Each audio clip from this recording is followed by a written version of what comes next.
नमस्कार साथियों, हिंदी ज्ञानशाला YouTube channel पर आप सभी का हार्दिक स्वागत है।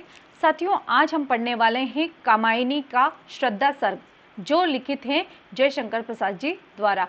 कामायनी जो है छायावादी काव्यधारा का महत्वपूर्ण काव्य है। हिंदी साहित्य में महाकाव्य की श्रेणी में इसे रखा जाता है। इसके महत्वपूर्ण प्रश्न उत्तरी जो कि श्रद्धा सर्ग से लिए गए हैं, उसे आज हम इस वीडियो में कवर करेंगे। श्रद्धा सर्ग जो है हमारे आरपीएससी सेकंड ग्रेड तथा अन्य प्रतियोगी परीक्षाओं में शामिल पाठ्यक्रम में शामिल एक हिस्सा है, तो इसे बिना देरी के हम शुरू करते हैं। अब बात करते हैं साथियों कवि परिचय की। जयशंकर प्रसाद जी का जन्म 1890 ईस्वी में उत्तर प्रदेश के काशी शहर में हुआ था तथा इनका निधन जो है 15 नवंबर 1937 ईस्वी को हुआ था। जयशंकर प्रसाद जी के पिताजी का नाम श्री देवी प्रसाद जी था। अगर हम बात करें शैक्षणिक योग्यताओं की, अंग्रेजी, फारसी, उर्दू, हिंदी और संस्कृत आदि का जयशंकर प्रसाद जी ने स्वाध्याय किया है, यानी कि स्वयं ही इन्होंने उनको पढ़ा है। अगली बात करते हैं रुचियों की। तो रुचियों में इनकी साहित्य के प्रति जो रुचि है बहुत ही गहरी रही है। काव्य रचना में, नाटक लेखन में इनका विशेष योगदान रहा है हिंदी साहित्य में। अब बात करते हैं साथियों लेखन विधा की। तो लेखन विधा में इन्होंने महत्वपूर्ण काव्य रचनाएं लिखी हैं, कविताएं लिखी हैं, कहानियां लिखी हैं, उपन्यास लिखे हैं, नाटक लिखे हैं और निबंध लिखे हैं। अगर हम महत्वपूर्ण रचनाओं की अगर बात करें तो प्रेम पथिक है, करुणालय है, कानन कुसुम है, महाराणा का महत्व है, झरना, आंसू, लहर और कामायनी बहुत ही महत्वपूर्ण काव्य कृतियां हैं। कामायनी का जो महत्व प्रकाशन वर्ष है वो 1935 का है। फिर है कुछ प्रसिद्ध कविताएं जो हैं वो लिखी है जयशंकर प्रसाद जी ने, जैसे कि उर्वशी है, प्रेम मिलन है, प्रेम रज है, कल्पना सुख है, विदाई है, विसर्जन है, अयोध्या का उद्धार। ये उनकी कुछ कविताएं हैं महत्वपूर्ण। नाटकों की अगर हम बात करें तो कंकाल, तितली, इरावती इनका महत्वपूर्ण नाटक रहे हैं। इरावती जो नाटक है ये अधूरा नाटक माना जाता है क्योंकि इसी बीच इनका निधन हो गया था। इनकी कहानियों की अगर हम बात करें तो छाया, आकाशदीप, इंद्रजाल और आंधी जो है इनकी प्रमुख कहानियां रही हैं।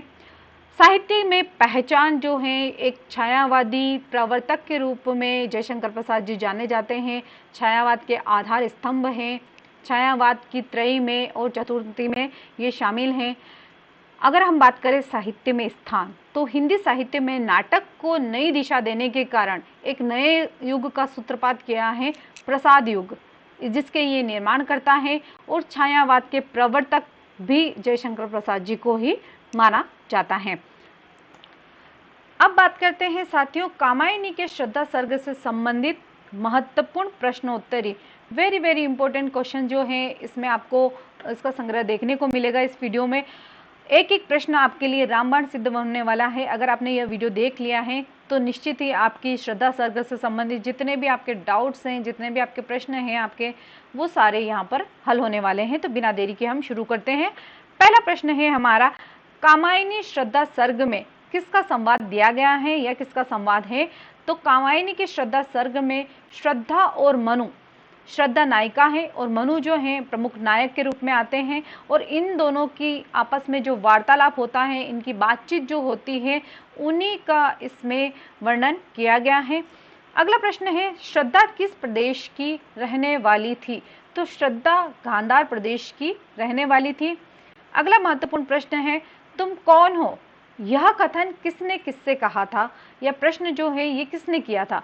तो श्रद्धा ने मनु से किया था, क्योंकि जब सृष्टि का नाश हो जाता है, सृष्टि विनाश की ओर चली जाती है, तब मनु जो है वो उदास बैठे रहते हैं।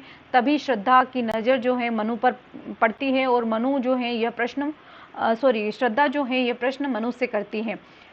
अगला प्रश्न है, किसने कहा मैं एक अभागा व्यक्ति हूँ? यह जो कथन है मनु ने कहा था श्रद्धा से। अगला प्रश्न है, कामायनी श्रद्धा सर्ग के अनुसार जीवन को गतिशील बनाए रखने के लिए क्या आवश्यक है?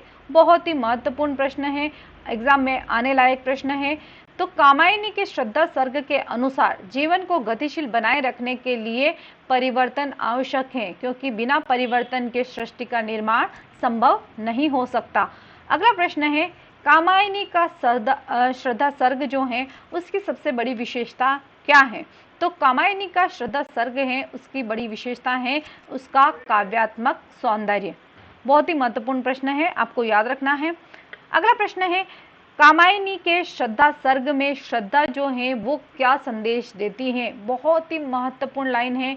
अगर हम बात करें तो सामान्य जीवन जीने वाले या आज के वर्तमान जीवन में भी यह जो कामायनी है महाकाव्य उतना ही प्रासंगिक है जितना उस समय जयशंकर प्रसाद जी ने उसको लिखा था। तो श्रद्धा क्या संदेश देती है? श्रद्धा निराशा और पलायनवादी व्यक्ति के लिए आशा और कर्मठता का मधुर संदेश जो है वो देती है, क्योंकि कुछ व्यक्ति जो है संसार से पलायन करना चाहते हैं, संसार के परिवर्तनों से निराश हो जाते हैं, उन्हें अपने इच्छा अनुसार जो है वो कार्य करने को नहीं मिलता है, तो वो जल्दी ही हताश, निराश और पलायनवादी हो जाते हैं। तो इसीलिए श्रद्धा जो है उन्हें आशा का संदेश देती है, साथ ही साथ उन्हें कर्मशील या कर्मठ व्यक्ति बनने का भी संदेश देती है।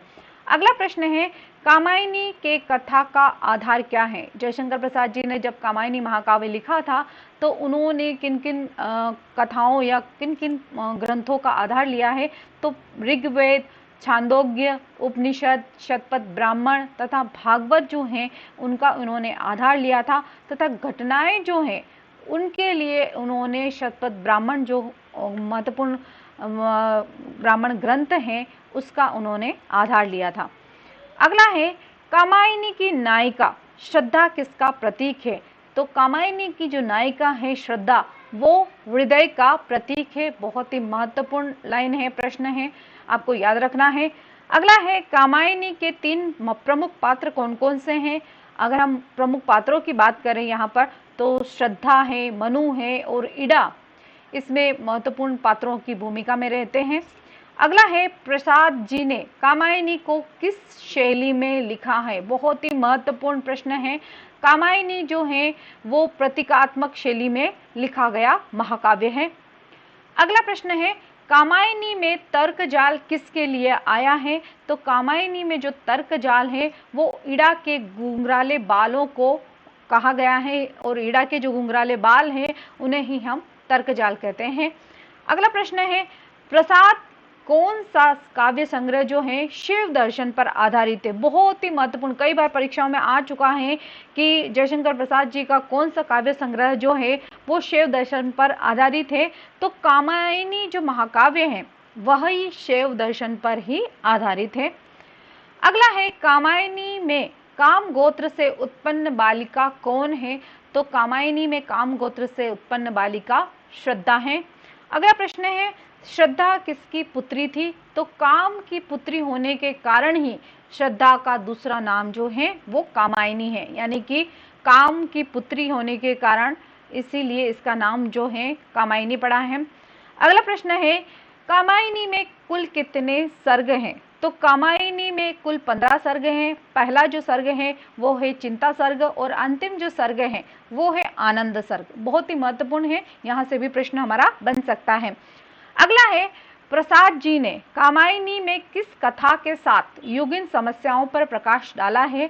तो आदि मानव यानी कि मनु की जो कथा है, मत्स्य पुराण में जब सृष्टि का विनाश हो रहा था, जलमग्न पृथ्वी हो गई थी और उसी रूप में मत्स्य जो अवतार लिया था भगवान विष्णु ने, उसी कथा को जयशंकर प्रसाद जी ने आधार बनाया है और कामायनी जो महाकाव्य है वो लिखा है।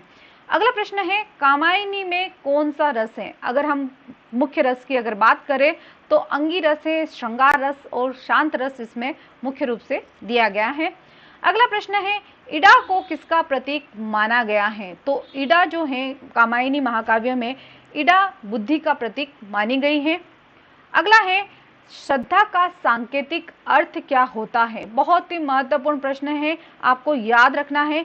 किसी अलौकिक वस्तु में अटूट विश्वास, यानी कि श्रद्धा का सांकेतिक अर्थ होता है किसी अलौकिक वस्तु में अटूट विश्वास करना ही श्रद्धा है। अगला प्रश्न है, श्रद्धा को किसका प्रतीक माना गया है?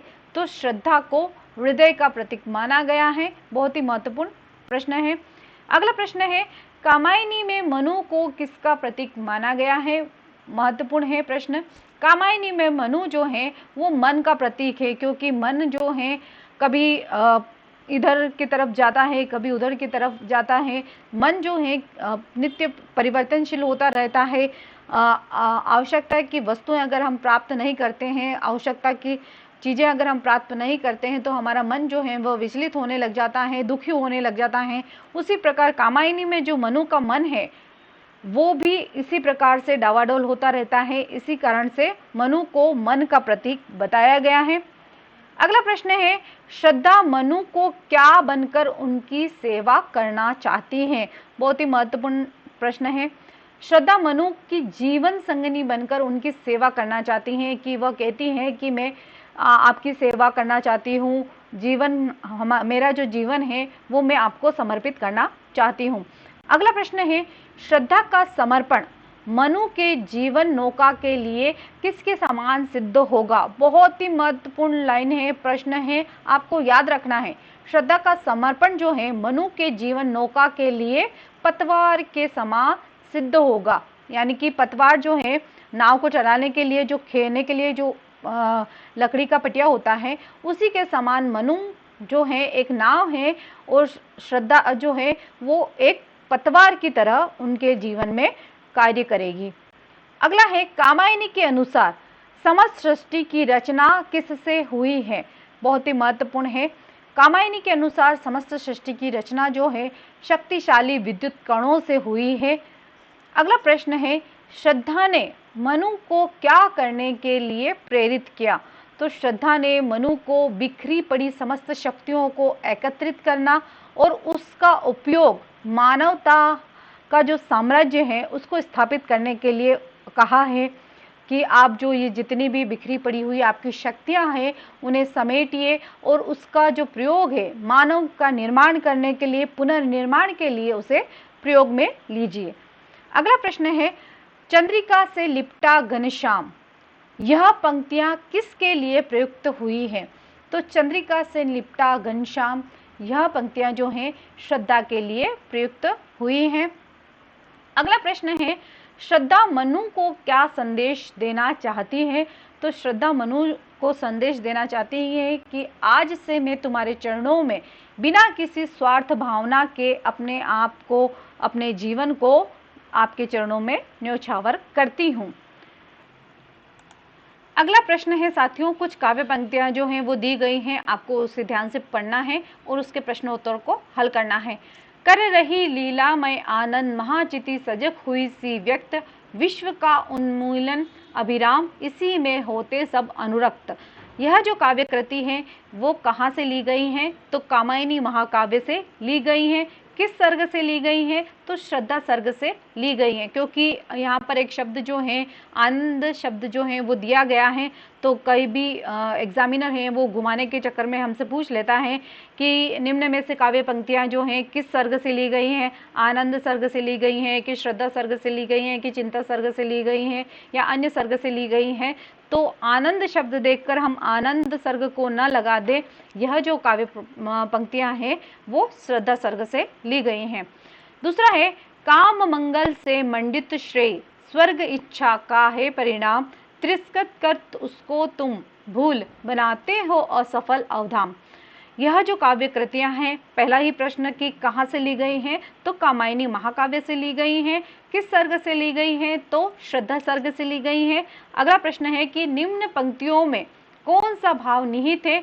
तो सृष्टि के निर्माण में कर्मशीलता को ही सर्वोपरि सिद्ध करना निम्न पंक्तियों का मूल भाव है। अगला प्रश्न है, नील परिधान बीच सुकुमार खुल रहा मृदुल अंग अधखुला अंग, खिला हो जो बिजली का फूल मेघ बन बीच गुलाबी रंग। पहला प्रश्न तो यहाँ से यही बनेगा कि पंक्तियों में कौन सा अलंकार दिया गया है? तो उत्प्रेक्षा अलंकार जो है इसका प्रयोग हुआ है इन पंक्तियों में। और निम्न पंक्तियों में कौन सा गुण है? तो इसमें माधुर्य गुण है। यह जो पंक्तियां हैं वो श्रद्धा के सौंदर्य का वर्णन करती हैं। जिस प्रकार से श्रद्धा ने नील परिधान जो पहना हुआ है, नीला वस्त्र जो धारण कर रखा है, और उसके जो अध खुले अंग हैं, ऐसे लग रहे हैं जैसे बिजली का फूल हो और मेघों के बीच कोई गुलाबी रंग जो है वो निकल कर आ गया हो। अगला प्रश्न है, दुख की पिछली रजनी बीच विकसता सुख का नवल प्रभात, एक पर्दा यह जीना नील छिपाए हैं जिसमें सुखघात। प्रश्न पहला यही बनेगा कि यह पंक्तियां कहाँ से ली गई हैं, तो कामायनी से ली गई हैं। किस सर्ग से ली गई हैं, तो श्रद्धा सर्ग से ली गई हैं। अगला प्रश्न है कि इन पंक्तियों में श्रद्धा मनु के हताश मन को क्या प्रेरणा दे रही है, तो श्रद्धा मनु को प्रेरणा देती हैं कि हर सुख की काली रात के बीच सुख का नया सवेरा जो है वो विकसित होता है। यानी कि दुख जो है हमेशा दुख नहीं रहता और सुख जो है निरंतर सुख ही नहीं रहता। दुख और सुख जो है वो काली रात के समान होते हैं। जिस प्रकार काली रात के बाद एक नया सवेरा जो है वो उदित होता है, उसी प्रकार से यह दुख भी चला जाएगा और सुख वापस आएगा। अगला है, जिसे तुम समझते हो अभिशाप जगत की ज्वालाओं का मूल, ईश का यह वह वरदान रहस्य वरदान, कभी मत इसको जाओ भूल। पहला प्रश्न तो यहीं से बनेगा कि यह पंक्तियां जो हैं किस सर्ग से ली गई हैं, तो ये श्रद्धा सर्ग से ली गई हैं। और इस सर्ग में श्रद्धा जो है मनु को समझाती है कि जिस प्रकार से मनु उदास है, हताश है, निराश है, जल प्रलय हो चुका है और पृथ्वी जो है सारी जलमग्न हो गई है और मनु जो है चिंतित है, उसी प्रकार से कहते हैं कि यह जो है मुझे अभिशाप मिला है, मनु कहते हैं। तो श्रद्धा उसे समझाती हुई कहती है कि यह अभिशाप नहीं है, यह तो ईश्वर का दिया हुआ वरदान है। प्रश्न है कि अभिशाप समझे जाने वाले दुख को श्रद्धा ने क्या कहा है। बहुत ही महत्वपूर्ण लाइन है, आपको याद रखनी है। दुख ईश्वर द्वारा मनुष्य को दिया गया रहस्यमयी वरदान है, यह बात कही है श्रद्धा ने मनु से। अगला प्रश्न है, तप नहीं केवल जीवन सत्य, करुण यह क्षणिक दिन अवसाद, तरल आकांक्षा से भरा सो रहा आशा का आह्लाद। यह जो पंक्तियां हैं इसमें कौन सा भाव निहित है। प्रश्न बनता है कि जागृत रहकर कर्मशील बनने की प्रेरणा देने का भाव जो है इन पंक्तियों में दिया गया है। अगला प्रश्न है, प्रकृति के यौवन का श्रृंगार करेंगे न कभी बासी फूल, मिलेंगे वे जाकर अति शीघ्र, आह उत्सुक है उनकी धूल।